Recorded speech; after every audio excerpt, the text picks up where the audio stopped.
할렐루야, 성도 여러분 만나서 반갑습니다. 어려운 시기에 모두 건강하시고 잘 지내시기를 기원합니다. 오늘도 성경 공부 포로들의 귀국, 3차에 걸친 귀국에 대해서 이제 다시 살펴보도록 하고 마무리 짓도록 하겠습니다. 공부 시작하기 전에 성경 말씀 읽고 시작하도록 하겠습니다. 제가 읽도록 하겠습니다. 에스라서 9장 3절에서 6절입니다. 잘 들어보세요. 내가 이 일을 듣고 속옷과 겉옷을 찢고 머리털과 수염을 뜯으며 기가 막혀 앉으니 이에 이스라엘의 하나님 말씀으로 말미암아 떠오는 자가 사로잡혔던 이 사람들의 죄 때문에 다 내게로 모여오더라. 내가 저녁 제사 드릴 때까지 기가 막혀 앉았더니 저녁 제사를 드릴 때 내가 근심 중에 일어나서 속옷과 겉옷을 찢은 채 무릎을 꿇고 나의 하나님 여호와를 향하여 손을 들고 말하기를 나의 하나님이여 내가 부끄럽고 낯이 뜨거워서 감히 나의 하나님을 향하여 얼굴을 들지 못하오니 이는 우리의 죄악이 많아 정수리에 넘치고 우리의 허물이 커서 하늘에 밑이 있나이다. 에스라가 이스라엘로 도착을 해서 그 상황을 보니 너무 비참하고 또 너무 마음이 아파서 옷을 찢고 수염을 뜯고 금식하고 울면서 이렇게 탄식하고 기도하고 그런 내용입니다. 자, 그래서 에스라가 귀국을 하고 어떤 일이 있었는지 또 그 이후에 느헤미야가 귀국을 하고 어떤 일이 있었는지 이런 것을 살펴보도록 하겠습니다. 3차, 3차례 귀국을 하는데 지난주에 우리는 1차 귀국에 대해서 살펴보았습니다. 다시 복습을 하면서 전체를 살펴보도록 하겠습니다. 먼저 이 글씨를 써놨는데 잘 보이시나 모르겠네요. 먼저 바사 왕들의 이름과 그 순서를 아는 것이 이 역사를 이해하는 데 도움이 되겠습니다. 바사 왕, 페르시아 왕, 이제 고레스 왕이 있었고요. 그 다음에 캄비세스 왕이 있었고, 다리오 왕, 아하수에로, 아닥사스다 이렇게 왕들이 있었습니다. 그래서 여기서 제가 1번을 써놨는데 1번은 1차 기환이 고레스 왕 때 있었습니다. 2번, 3번, 2차 기환, 3차 기환은 이 아닥사스다 왕 때 있었습니다. 그리고 이 중간에 에스터 이야기가 나오는데 그 에스터는 바로 이 아하수에로 왕 때 있었던 사건입니다. 그래서 1차, 2차, 3차 그 사이에 에스터 이야기가 들어가는 것입니다. 자, 우리가 지난주에 살펴보았듯이 이제 고레스 왕이 바벨론 제국을 물리치고 이제 통일 제국을 이루고 첫 해에 이스라엘 백성들이 고국에 돌아갈 수 있도록 이제 법을 칙령을 내리게 됩니다. 그때 이제 이스라엘 백성들 한 5만 명 정도를 이끌고 스룹바벨이 총독이 되어서 이스라엘 백성들을 이끌고 예루살렘에 오게 되었습니다. 또 그 중에 영적 리더 제사장인 예수아가 스룹바벨과 동역을 해서 성전 건축을 이루게 되는 것이 1차 기환입니다. 이 내용은 어디에 나오냐면 에스라 1장부터 6장에 나오게 됩니다. 1장부터 6장 그 에스라서에 나오게 되고 그 다음에 2차 귀국은 80년 후 BC 538년에 1차 귀국을 하고 BC 458년에 2차 귀국을 하게 되니까 딱 80년이라는 간격이 있습니다. 80년. 근데 그 사이에 에스더 사건이 있었습니다. 우리가 잘 아는 죽으면 죽으리라 그 에스더 이야기. 에스더서는 그 하나님이란 단어가 한 번도 안 나옵니다. 근데 그 내용은 정말 하나님께서 이스라엘 백성들을 세심하게 간섭하시고 도와주시고 구원하는 그 내용이 잘 나타나 있습니다. 에스더가 누굽니까? 페르시아 왕국의 왕비죠. 그 남편 되신 분이 바로 이 아하수에로 왕이십니다. 황제죠. 왕이십니다. 그때 이제 이 페르시아 제국에 무슨 일이 있었냐면 그 하만이라는 황제 밑에 있는 이인자, 그 총리라고 볼 수 있는데 이 사람이 주이시들 이스라엘 백성들을 미워해서 이스라엘 백성들을 이 제국 땅에서 전멸을 시키려고 이렇게 합니다. 그때 온 페르시아가 온 이스라엘 땅을 다 점령하고 또 포로로 살던 지역에도 페르시아 지역이 있기 때문에 그 지역에서 죽인다는 것은 지구상에서 이스라엘 백성이 없어지는 것입니다. 근데 이 하만은 학자들이 말하기를 아말렉 족속의 후손이라고 이렇게 합니다. 아말렉 족속은 성경에 보면 나오지만 이스라엘 백성들과 원수지간입니다. 그래서 사울왕 때 하나님께서 이 아말렉을 전멸시키라고 해서 사울이 이렇게 전멸을 시키는데 그때 아마 살아남은 족속들이 있지 않았나 이렇게 생각이 들고 그 사람이 이 바사 왕국의 총리가 돼서 이스라엘 백성들을 이렇게 죽이려고 전멸시키려고 했었습니다. 그러면 어떻게 해서 이스라엘 백성들이 죽지 않고 살아났습니까? 바로 에스더 때문이죠. 에스더가 3일간 금식을 하고 죽으면 죽으리라 하고 왕이 부르지도 않았음에도 불구하고 목숨을 걸고 나아갔을 때 왕이 너무 이쁘게 보여서 이렇게 큐를 내밀고 오게 하고 또 결국 이 에스더의 지혜로 말미암아서 하만이 얼마나 나쁜 사람이고 또 하만이 이유 없이 이스라엘 백성들을 죽이려 했다는 것을 다 드러내고 결국에 이 하만이 그 장대에 달리고 이스라엘 백성들은 구원을 얻게 됩니다. 그러면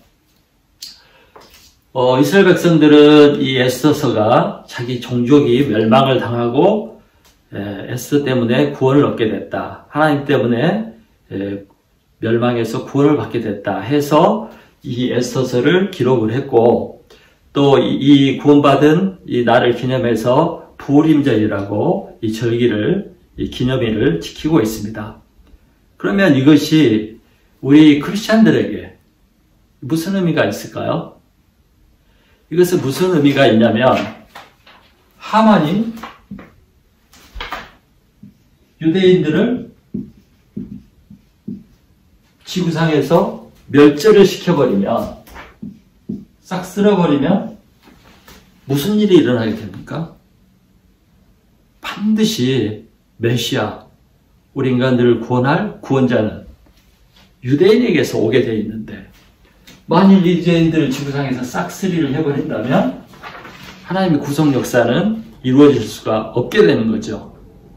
예수 그리스도가 유대인의 씨로 오게 되는데 조상을 멸망을 시켜버리면 예수 그리스도는 올 수가 없게 되는 것입니다. 그래서 하나님 편에서 볼 때 주의시를 멸망시킨다는 것은 사탄이 구속 역사를 파괴하는 것이고 구속 역사가 구원 역사가 이루어질 수 없도록 하는 그런 일이라는 거죠. 그래서 주의시들이 이 에스더에 의해서 구원받은 것은 바로 하나님의 구원 역사가 구원된 것입니다. 하나님의 구원 역사가 구원돼서 결국 예수 그리스도가 유대인들을 통해서 이 땅에 오게 된 것입니다. 이런 역사는 많이 있어요. 그래서 어찌하든지 예수님이 태어나지 못하도록, 예수님을 죽여버리려고 하고 예수님이 태어나지 못하도록 하려고 하는 그 역사가 계속 있었고, 그것이 바로 사탄의 역사입니다. 네. 그런데 하나님께서 우리 인간들을 불쌍히 여겨서 이 에스더를 통해서 이 구속 역사가 구원을 받도록 하신 것이 바로 에스더 사건입니다. 자, 이제 에스더 사건이 478년에 있었어요. BC. 그리고 2차 귀국이 458년에 있습니다. 그러니까 20년 후죠. 1차 귀국에서는 80년 후고 에스더 사건 이후 20년 후에 이제 2차 귀국을 하게 되는데, 그때 누구가 리더로 귀국을 하냐면 에스라입니다. 자, 바벨론 왕국은 지금으로 말하면 이라크 지역의 중심이었죠. 지금 이라크. 그리고 바벨론 왕국의 수도는 바빌론이었습니다. 바빌론. 근데 그 바벨론 제국을 물리치고 페르시아가 이제 제국을 이루게 됐는데, 그 페르시아는 지금으로 말하면 이란입니다. 그리고 그 페르시아 제국의 수도는 이란에 있는 수사라는 도시였습니다. 수사가 페르시아 왕국의 수도였죠. 근데 그 수사 왕국 아닥사스다 왕이 특별 명령을 내립니다. 에스더가 아니죠. 에스라를 선택을 해서 이 에스라에게 이스라엘로 돌아가서 이스라엘의 영적인 회복을 하라. 그들에게 율법을 가르치고 제사를 회복하고 그래서 하나님을 잘 섬기고 하도록 그런 명령을 내립니다. 그리고 필요한 재정 지원을 다 하고요. 또 물품도 제공을 하고 또 사람도 제공을 해서 에스라가 이스라엘로 올 수 있도록. 참 신기하지 않습니까? 왜 페르시아 제국의 왕이 에스라를 선택하고 또 에스라에게 유대민족의 종교를 회복하도록, 제사를 회복하도록 이렇게 도왔을까요? 그 성경에 보면 너희들이 그렇게 해서 나를 위해서, 우리 제국을 위해서 기도해달라. 그 목적으로 그렇게 한 것입니다. 대단하죠? 종교 자유를 준 것 같아요. 어쨌든 그러면 왜 에스라를 택했을까? 에스라는 페르시아 왕국 수사 그 수도에 있지 않은 것 같습니다. 에스라는 바벨론에 있었어요. 바벨론. 근데 왕이 에스라를 선택했을 때 학자라고 그래요. 학자 에스라. 그러니까 이 에스라는 바벨론 그 포로로 잡혀가서 살던 유대인 그 커뮤니티에서 그 동족에서 학자로, 율법학자로, 또 제사장이기도 하거든요. 그래서 아마 이름이 났던 것 같아. 유명한 훌륭한 학자로. 그래서 페르시아 왕이 이 에스라를 선택해서 그 사명을 준 것입니다. 그래서 이제 에스라가 458년, 그때가 아닥사스다 왕 몇 년이냐면 7년이에요. 아닥사스다 왕이 왕위에 오른 지 7년째 에스라가 이제 귀국을 하게 되었습니다. 사람들을 이끌고 귀국을 하게 됐어요. 성경에 보면 이 귀국을 할 때 보면 4달이 걸렸어요. 4달. 자, 근데 이제 에스라가 예루살렘에 딱 도착해서 그 유대민족 이스라엘 백성들의 현실을 보니까 너무 기가 막힌 거예요. 오늘 제가 본문 이겼죠? 너무 기가 막혀서 땅바닥에 주저앉아서 옷을 찢고 수염을 쥐어 뜯으면서 탄식을 하고 또 밥을 먹지 않습니다. 여기 보면 밥을 먹을 수도 없고 또 울고 이렇게 막 머리 뜯고 수염 뜯고 먹지 않고 울고 주저앉을 때 이런 태도는 언제 나오는 태도입니까? 너무 기가 막힐 때, 너무 절망적일 때, 정말 그렇죠. 그럴 때 나오는 행동인데 에스라가 예루살렘에서 자기에서 이런 탄식하고 눈물하고 또 회개를 합니다.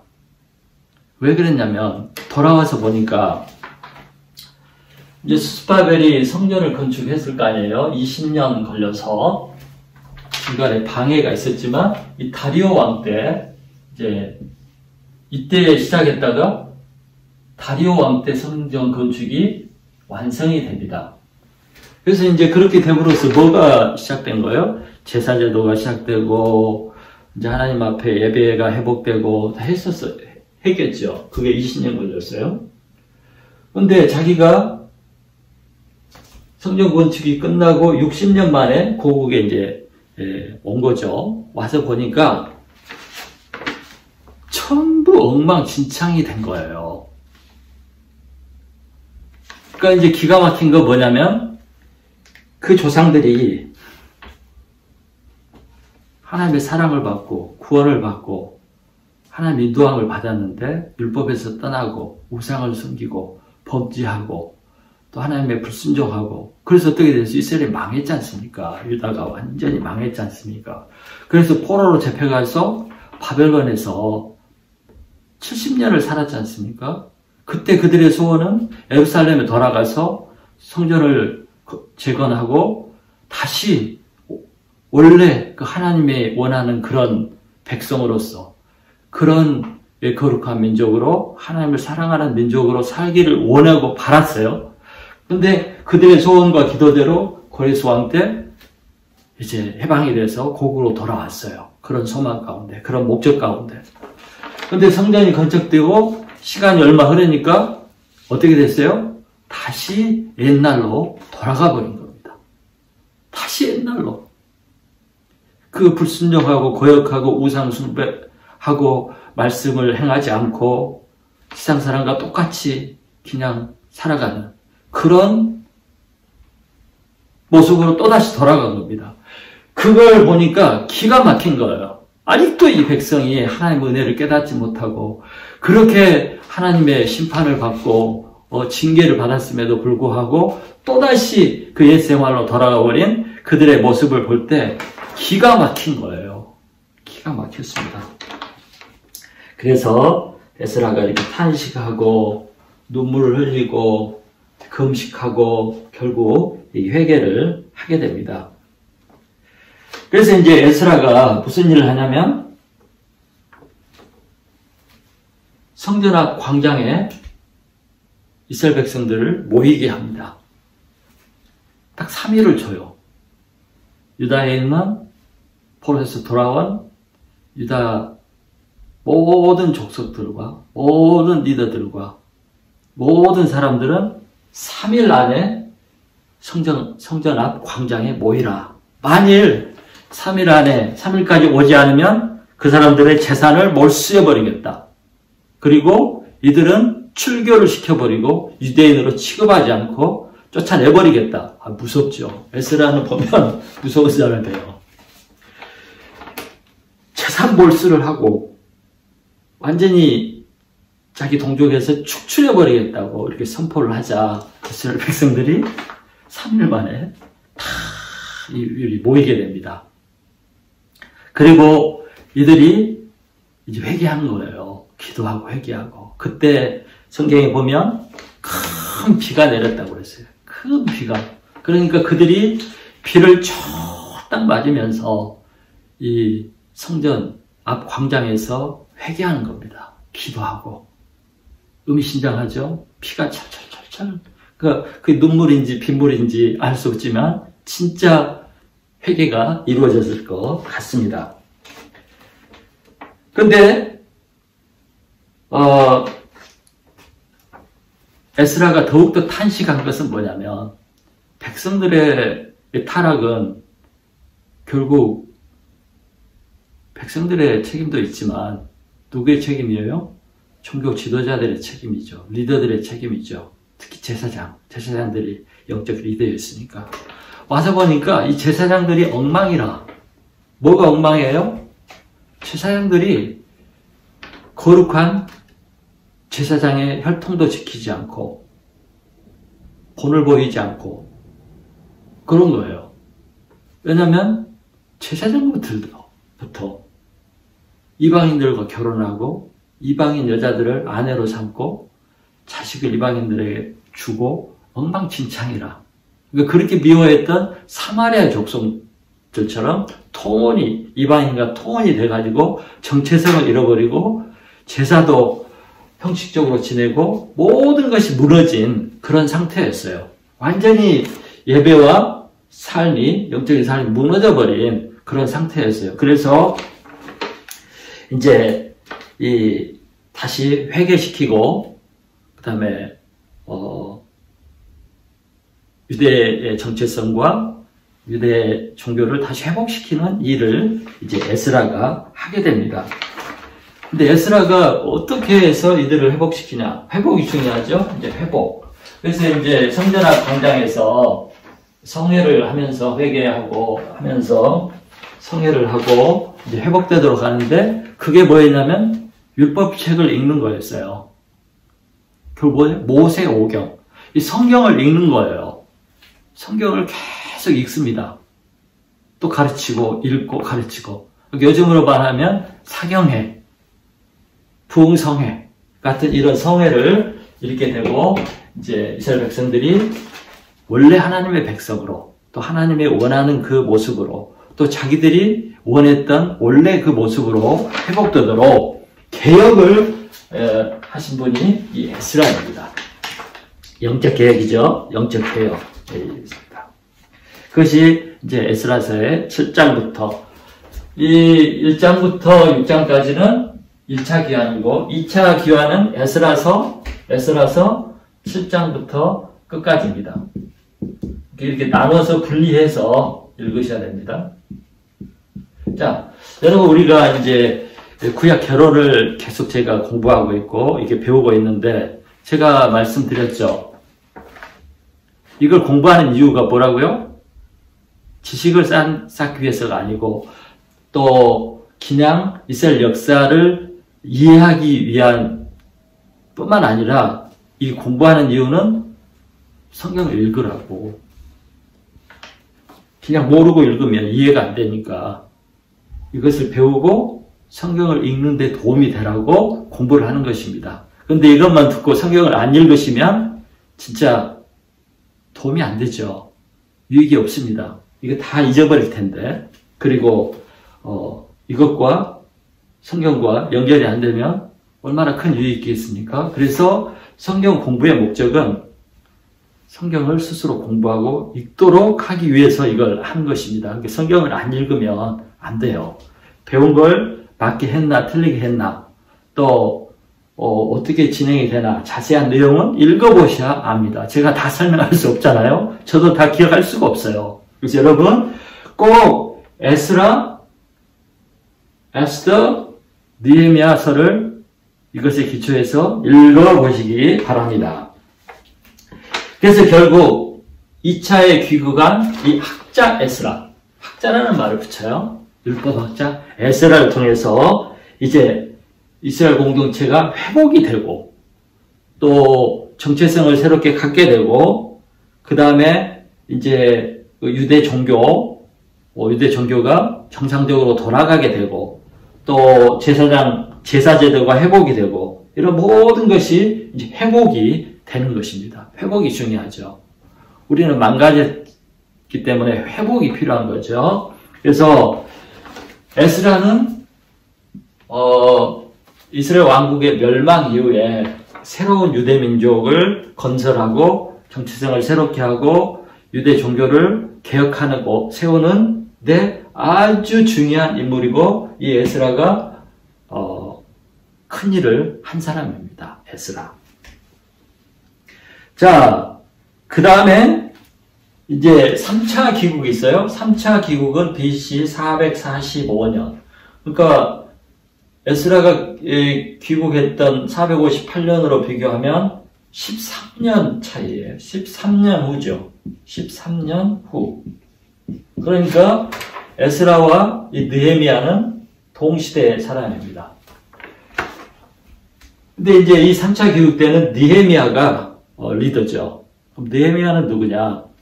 느헤미야서 읽어보면 느헤미야는 페르시아 수도 수사 왕궁의 왕을 보좌하는 사람으로 있었습니다.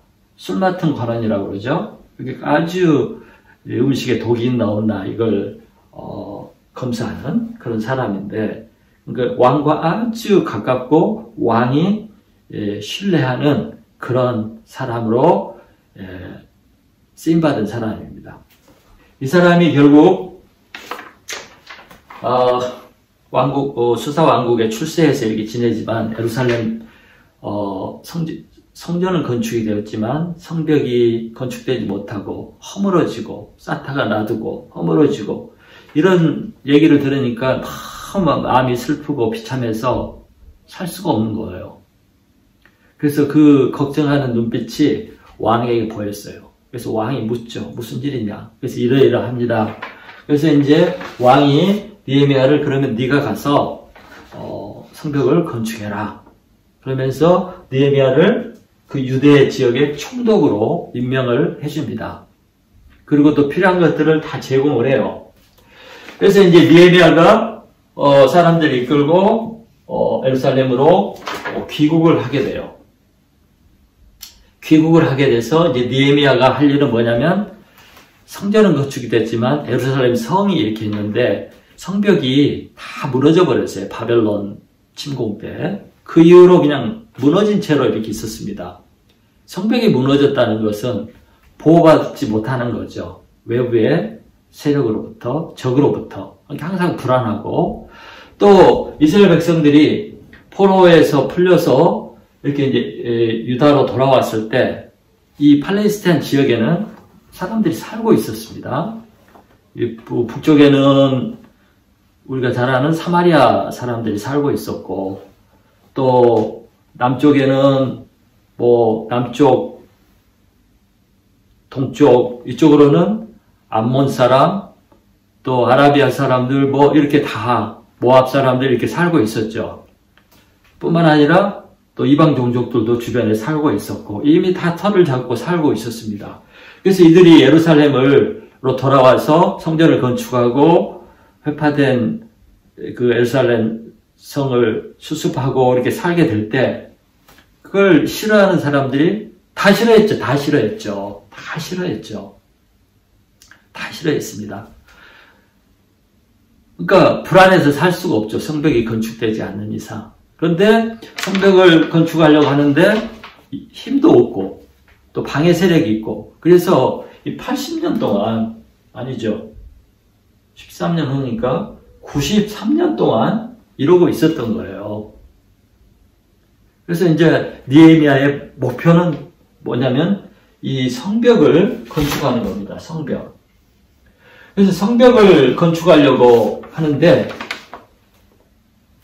이 방해하는 세력이 있는데 그 방해하는 세력 중에 유명한 대표 인물이 산발락과 도비아입니다. 이 이름은 기억하시면 좋아요. 산발락과 도비아. 쭉 보면 아라비아 사람, 암몬 사람 쭉쭉쭉 나와요. 이 사람들이 이걸 방해해요. 왜냐하면 이스라엘 백성들이 성벽을 건축하고 강성해지면 안 좋잖아요. 이미 자기들이 이 지역에 터를 잡고 있는데 산발랏은 누구냐면 사마리아 사람인데 사마리아 총독이었다고 그래요. 총독. 그러니까 유다 총독이 있고 사마리아 지역에 총독이 있는데 산발랏. 그러니까 높은 사람이죠. 그 다음에 도비아는 암몬 사람인데 출신이 암몬 사람인데 그 지역의 유지였나 봐요. 유지 높은 사람. 아주 그냥 부자고 유지였어요. 이 두 사람이 앞서서 반대를 합니다. 성전을 못 지켜. 비웃고 또 방해하고, 그래서 느헤미야가 성벽을 건축하기 위해서 이 적들부터 싸워야 됐어요. 그래서 이제 밤낮으로 일을 하는데 이분들의 반은 지키고 또 반은 또 건축을 하고, 또 밤에도 군장을 풀지 않고 워커시다 그래서 무기를 이렇게 한 채 잠을 자고, 언제든지 쳐들어오면 싸울 준비를 하면서 잠도 자고 일을 하고, 그렇게 해서 52일 만에 90년 이상 건축하지 못했던 이 성벽을 52일 만에 끝내버립니다. 아, 대단하죠? 하나님이 하신 일이에요. 52일 만에 끝내게 됩니다. 그리고 이제 성벽 건축을 끝내고 하나님께 이 봉헌, 성벽 건축을 이루게 하신 하나님께 예배를 드리고, 그 다음에 한 일이 뭐냐면 이제 수문 앞 광장에서 부흥성회를 하는 거예요. 대단합니다. 수문 앞 광장에서 부흥성회를 하는데, 이것을 느헤미야 8장에 나오는데 한번 읽어보세요. 어떻게 하는지 읽어보세요. 이제 수문이란 말은 워터게이트예요. 이스라엘 성에는 게이트가 많아요. 동문, 똥문도 있고요. 미문, 뷰티풀 게이트도 있고, 또 뭐문이 있죠? 또 골든 게이트, 금문도 있고. 근데 그 수문이라고 했어요. 워터게이트라고 그러죠. 그 앞에 광장에서 이스라엘 백성들이 모여서 이제 부흥성회를 합니다. 이때도 한 게 뭐예요? 율법책을 읽는 거예요. 오전에 율법책을 읽고, 또 읽은 것을 해석해주고, 또 제사장들은 돌아다니면서 가르치고, 또 성경을 이렇게 이제 앞에서 읽으면 듣는 사람들 어떻게 들었어요? 다 일어서서 들었습니다. 앉아서 듣는 게 아니고 다 일어서서 말씀을 듣고, 또 회개하고 기도하고 듣고, 이것을 계속 했습니다. 근데 이것이 이제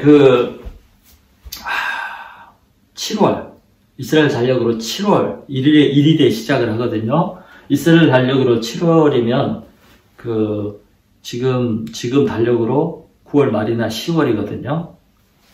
예.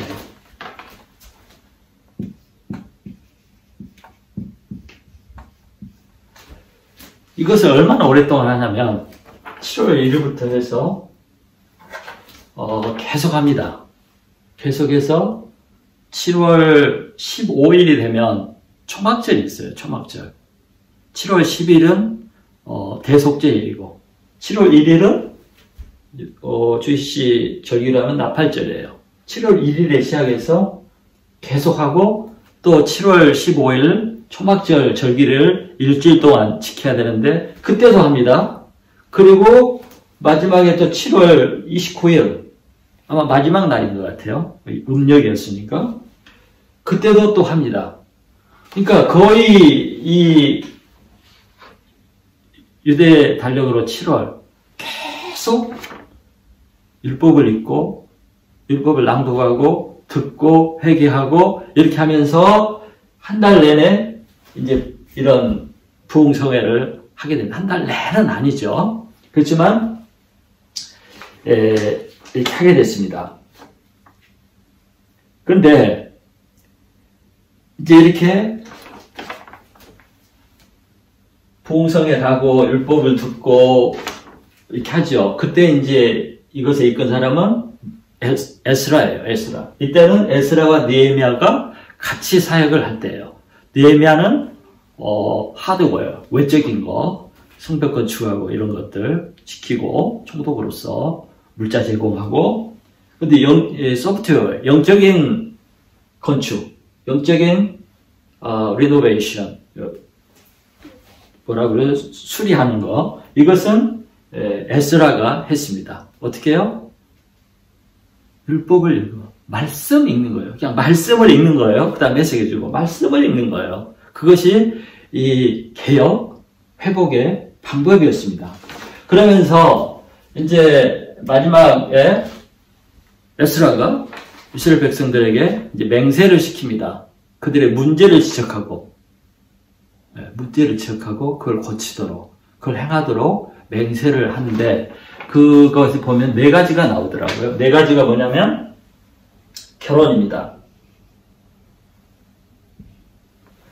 에스라가 와서 보고 또 느헤미야가 봤을 때, 귀향한 이스라엘 백성들이 그렇게 하나님이 말리고 싫어했던 그 짓을 또 하고 있는 거예요. 그게 뭐냐면 하나님 그랬거든요.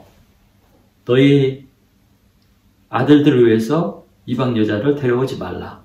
너희 딸들을 이방 남자에게 주지 말라. 그러니까 그 하나님을 믿지 않는 이방인들과 결혼하지 말라는 거죠. 왜냐하면 모든 신앙의 타락이 솔로몬도 그랬고 결혼의 타락입니다. 결혼의 목적은 정말 하나님을 위한 거예요. 결혼관이 타락하고 결혼이 타락을 하면 영적 타락이 일어나고 결국 나라가 망하게 되죠. 이스라엘이. 근데 와서 보니까 전부 이방 여인들과 결혼도 하고 딸도 주고받고 이렇게 사는 거예요. 그러니까 자기들이 그렇게 미워했던 사마리아 사람들과 하나도 다름이 없이 그렇게 된 거예요. 그런데 그것에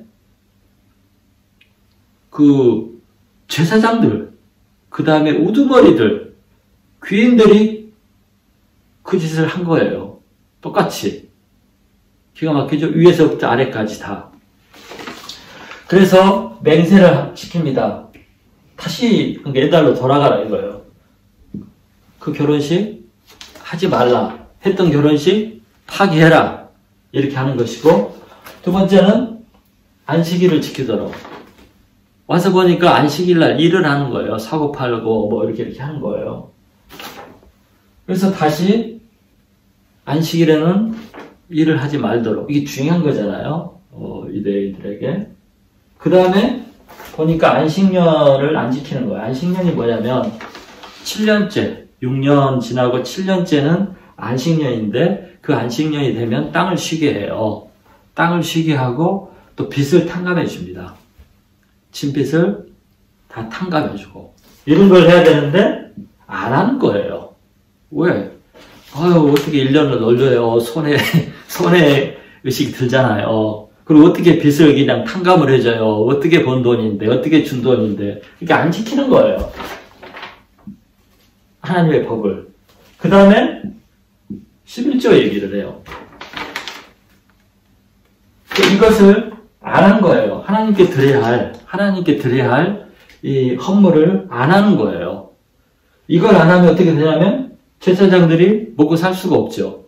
그러다 보니까 제사 제도가 무너지고 예배가 지켜줄 수가 없는 거죠. 그래서 이걸 맹세시킵니다. 결혼하지 말고 이방인들과 안식일은 잘 지키고 안식년을 지켜서 빚을 탕감해주고 11조 드려야 할 하나님이 정하신 그 헌물은 꼭 드려야 되고 이런 것을 맹세를 시킵니다. 그래서 그렇게 하겠다고 이렇게 맹세를 하게 됩니다. 그래서 이제 이렇게 해서 정상으로 회복이 되는 거죠. 모든 것이 이제 회복이 됩니다. 예배가 회복되고 나라가 회복이 되고 이스라엘 민족들의 정체성이 회복이 되고 그들의 삶이 회복이 되고 얼마나 좋습니까? 성경 전체는 회복이에요. 회복, restoration, 회복. 다시 왜냐면 아담과 하와가 타락을 해버렸잖아요. 창조 목적을 벗어나서 우리가 예수 믿게 된 것은 회복이에요. 다시 창조의 목적대로 원래대로 돌아가는 거. 우리 성경의 전체 주제는 회복이라고 볼 수도 있어요. 그래서 이스라엘 백성들이 이제 회복이 되게 됩니다. 그러니까 정상화가 된 거죠. 정상화가. 그런데 참 재밌는 일이 있어요. 이제 느헤미야가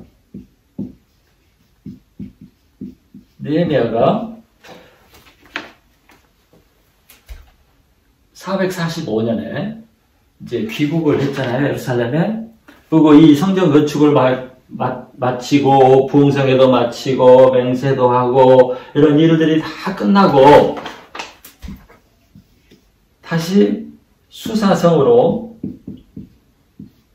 수사에 왕을, 그 페르시아 황제 아닥사스다 왕을 만나기 위해서 이제 돌아갑니다. 돌아가서 얼마나 있었는지는 모르지만 다시 있다가 다시 돌아와요. 또 돌아왔는데 또 기가 막힌 일이 생긴 거예요. 돌아와서 보니까 이 맹세를 또 안 지킨 거예요. 회복됐다가 다시 타락을 한 거예요. 또 옛날로. 또 돌아가 버렸어. 얼마나 기가 막히겠어요? 너무 기가 막힌 거예요. 그래서 이제 성경을 읽어보면 뭐가 나오냐면, 아까 제가 얘기했죠? 산발랏과 도비야. 이 사람들은 이스라엘의 원수들이에요. 원수들. 물론 이들이 높은 지위에 있죠. 총독이고 유지고 영향력이 있어요. 그 지역에. 그렇지만 원수예요. 그러니까 이들은 상대할 사람이 아니고 멀리해야 하고 이렇게 해야 될 사람이에요. 그런데 느헤미야가 돌아와 보니까 무슨 짓을 했냐면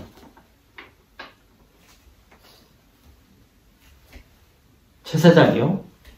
대제사장이 산발랏을 위해서 성전에 방을 하나 준 거예요. 그 방은 백성들이 헌물 이런 것을 보관하는 그런 방인데 그 방을 비워서 산발랏의 사무실로 준 것 같아요. 이런 일이 있을 수 있습니까? 성전에다가 원수를. 그 다음에 또 이 산발랏이 나중에 보면 그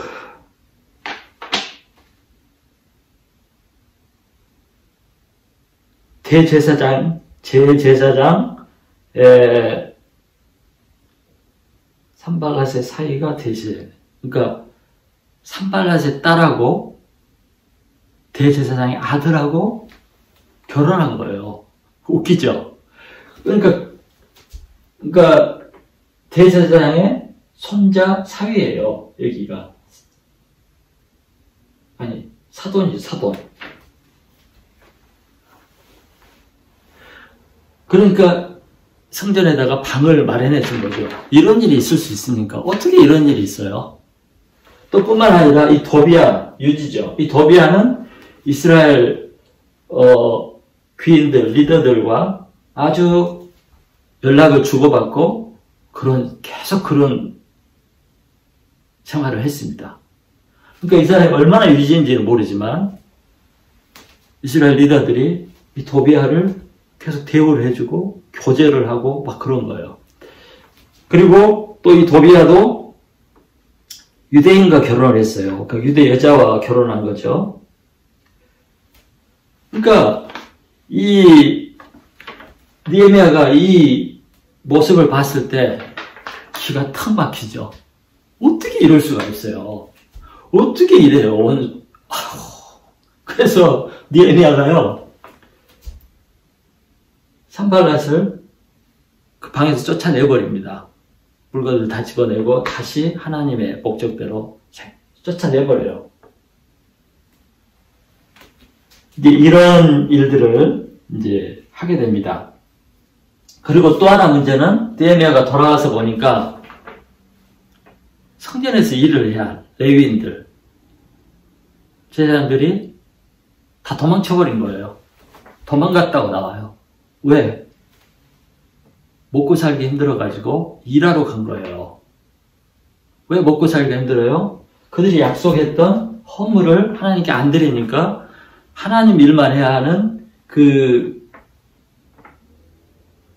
이 레위인과 제사장들이 먹고 살 수가 없는 거예요. 그래서 먹고 살아야 되잖아요. 가족도 있고. 그래서 성전 일, 하나님 일 다 집어쳐버리고 돈 벌러 간 거예요.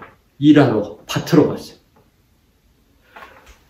이 모습을 느헤미야가 봤을 때 기가 막히죠. 기가 얼마나 힘들었겠어요. 속이 상하고. 그래서 다시 또 계획을 합니다. 그래서 다시 이 결혼, 또 안식일, 11조 뭐 이런 것을 다시 해요. 그리고 이제 그때 무슨 일을 하냐면 이방인들과 결혼한 그거 다 쫓아내도록 하고 와이프도 버리게 하고 뭐 그랬어요. 뭐 지금으로 하면 좀 복잡한데 이해하기 힘들지만 이렇게 안 하면 엉망진창이 되고 민족도 나라도 종교도 없어질 그런 상황이기 때문에 무섭게 합니다. 히브리어 유대 민족 언어를 못하면 머리를 뽑아버리고요.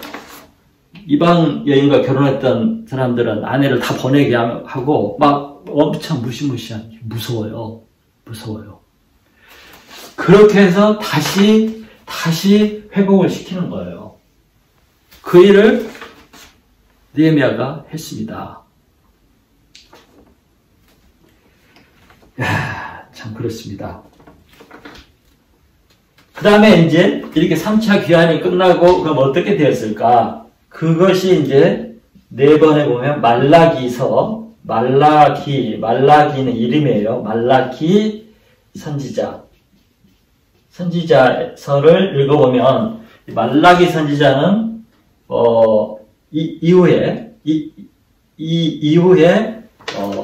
이때쯤 아니면 이 이후에 선지자라고 그러는데 거기 내용을 보면 또 타락이에요.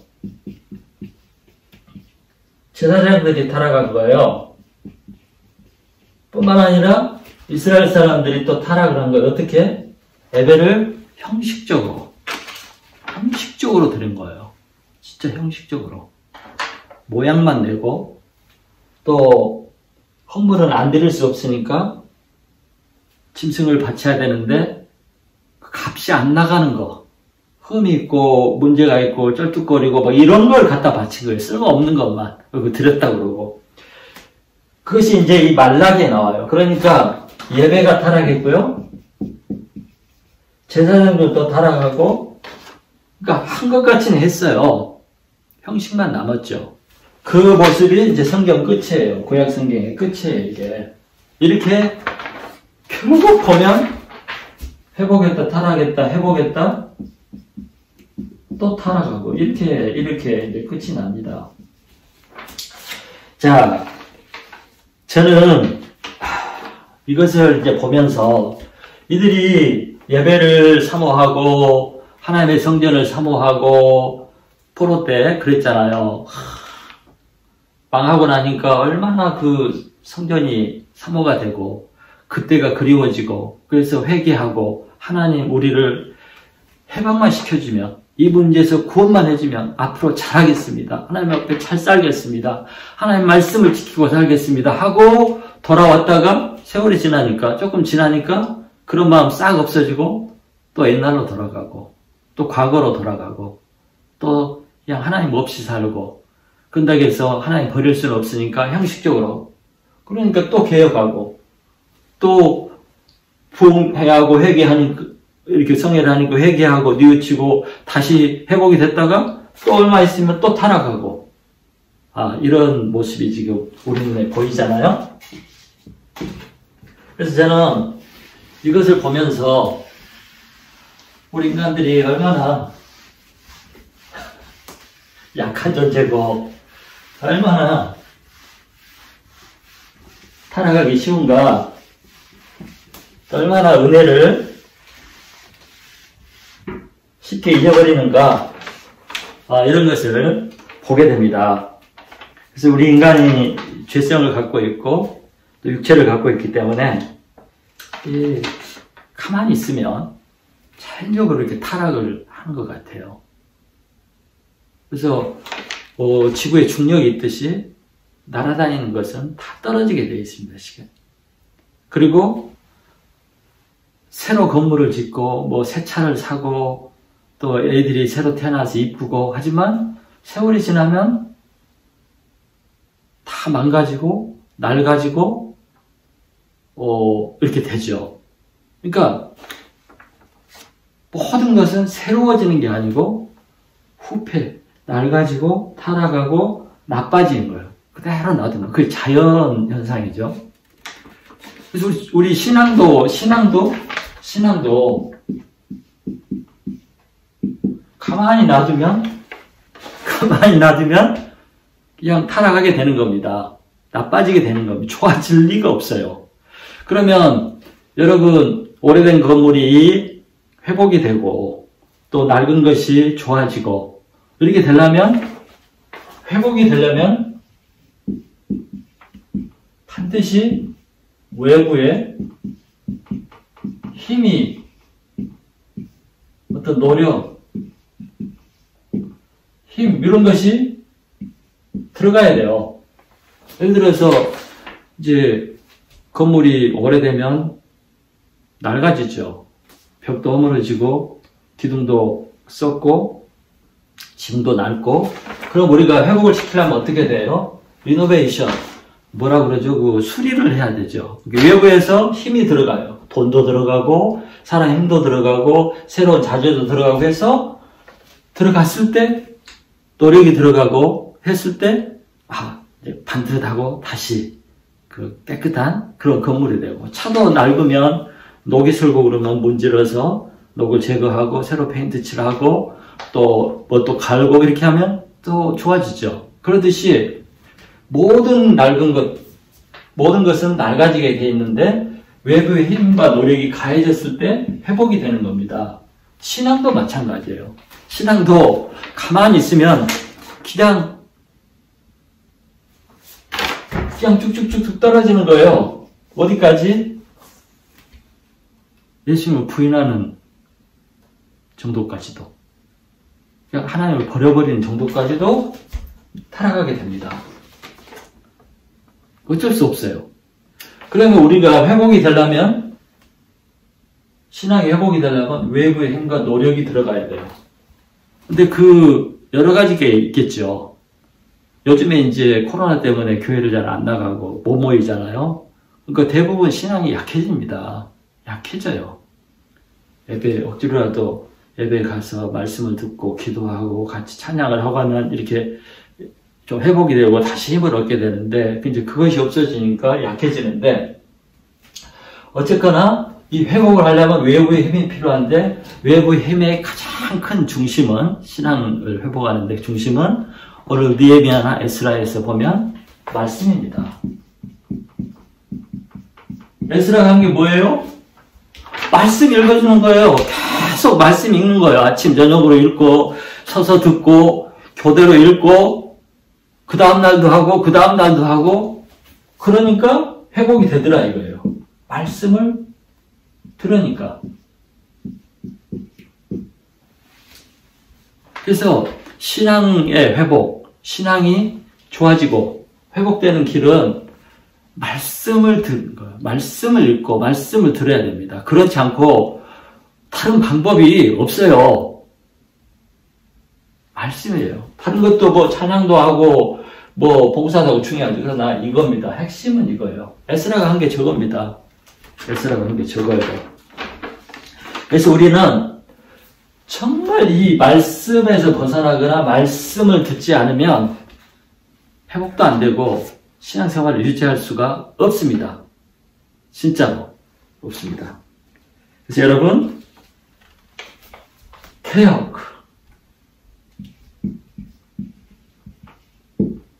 회복, 이 개혁 이런 것은 우리가 말씀으로 돌아갈 때, 말씀을 들을 때 아까 그랬죠? 이스라엘 백성들이 하나님 잘 섬기겠다고 왔다가 엉망진창이 됐다고 결혼도 그냥 막 마음대로 하고 안식일도 안 지키고 안식년도 안 지키고 또 하나님 앞에 드릴 것도 안 드리고 엉망진창이 됐지만 말씀을 듣고 마음에 소원이 생기고 힘이 생기고 또 결단이 생겨서 맹세를 하고 그러다 시간이 지나면 또 타락했지만 또 말씀을 들으니까 마음에 소원이 생기고 회복이 되고 결단하게 되고 나가게 되고 그래서 말씀을 계속 듣는 거 그 방법밖에 없습니다, 여러분. 그래서 우리는 항상 말씀으로 돌아가야 되고 말씀에서 힘을 얻어야 되고 말씀을 가지고 살아야 우리가 신앙생활을 견고히 하고 발전하고 올라가는 내려가는 게 아니라 그런 신앙생활을 할 수가 있습니다.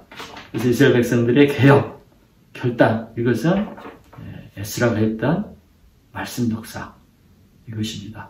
사랑하는 여러분, 자, 한 주간 동안 잘 지내시고 말씀을 듣고 읽고 공부하는 것이 얼마나 중요한 것인가를 아시고 말씀을 경외하고 말씀을 배우고 또 말씀에 순종하는 그런 성도들이 되시기를 간절히 축원합니다. 다음 주에 뵙겠습니다.